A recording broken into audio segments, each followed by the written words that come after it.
The following is a routine weekly test. This is a test of the NOAA weather radio warning alarm device and emergency alert system.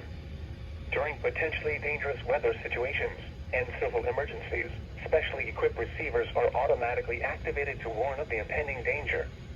A test of these receivers is conducted every Wednesday between 11 a.m. and noon, weather permitting. In the event of the test being canceled, it will then be rescheduled for the next day between 11 a.m. and noon.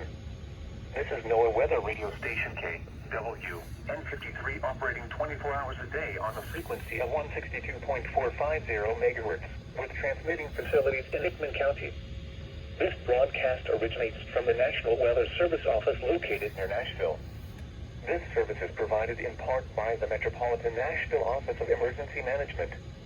Repeating, this has been a test of the NOAA weather radio warning alarm device. During potentially dangerous weather situations, specially equipped receivers are automatically activated to warn of impending danger.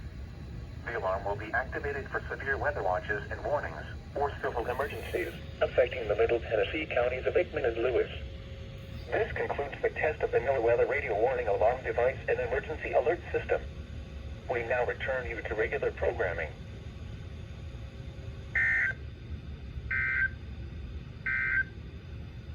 Here is the forecast for Centerville, Prince